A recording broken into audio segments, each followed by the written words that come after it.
क्या आपने कभी उस इंसान पर भरोसा किया है जिसे आपने अपना आदर्श माना हो? सोचिए, अगर वही इंसान आपकी जिंदगी की सबसे बड़ी साजिश का हिस्सा निकले, क्या करेंगे आप? यही सवाल नील के सामने खड़ा था। उस दिन, जब वो एक अनजानी, रहस्यमयी जगह पर पहुंचा। नील को बस इतना पता था कि रिद्धि कहीं खो गई है और उसके पीछे कोई बड़ा राज छुपा है। लेकिन जैसे-जैसे वो उस गांव के लोगों से मिला, बातें करने लगा, उसे कुछ अजीब सा महसूस होने लगा। हर मुस्कान के पीछे एक डर, हर नजर में कोई अनकही बेचैनी। एक बूढ़ी औरत की कांपती आवाज, एक बच्चा जो बात करते करते चुप हो जाता। नील को समझ में आने लगा था, कुछ तो गड़बड़ है। रात के अंधेरे में एक पुरानी हवेली के पीछे से आती धीमी सी आवाज ने नील को उस जगह खींच लिया जहां वह अपनी जिंदगी का सबसे बड़ा सच देखने वाला था। वो चुपचाप एक कोने में छिप गया। दिल जोर जोर से धड़क रहा था।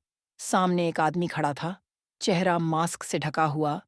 लेकिन जैसे ही उसने बोलना शुरू किया, नील के पैरों तले जमीन खिसक गई। नील, तुम यहाँ क्या कर रहे हो?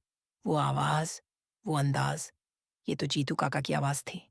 वही जीतू काका जो नील के बचपन के हीरो थे, जिनकी बातें सुनकर उसने ईमानदारी सीखी थी। आज वही शख्स उस साजिश का सरगना निकला। नील से अब रहा नहीं गया। वो सामने आया और अकेले ही भिड़ गया, जीतू काका और उसके गुंडों से। एक एक वार नील के दिल की तकलीफ बयां कर रहा था। और जैसे ही वह रिद्दी को आजाद कराता है, एक और राज खुलता है। एक नेकलेस जिसे लेकर ये पूरा खेल रचा गया था, अब सबके सामने था। लेकिन असली चौंकाने वाला मोड़ अभी बाकी था, क्योंकि जीतू काका इस साजिश में अकेले नहीं थे। एक और चेहरा था जो अब तक सबसे मासूम दिखता था, श्रीकांत। हाँ, वही श्रीकांत जो हमेशा चुपचाप रहता था, सबसे विनम्र, सबसे शांत। लेकिन अब पर्दा उठ चुका है। नील और उसके साथी अब सच को सामने लाने की तैयारी में हैं, और ये कहानी अब एक नए अध्याय की तरफ बढ़ रही है। हर भरोसे के पीछे एक चेहरा होता है, लेकिन हर चेहरा भरोसे के लायक नहीं होता।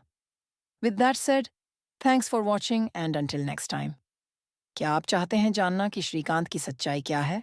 अगला पार्ट जल्द आ रहा है। वीडियो अच्छा लगा हो तो लाइक, शेयर और सब्सक्राइब करना ना भूलें।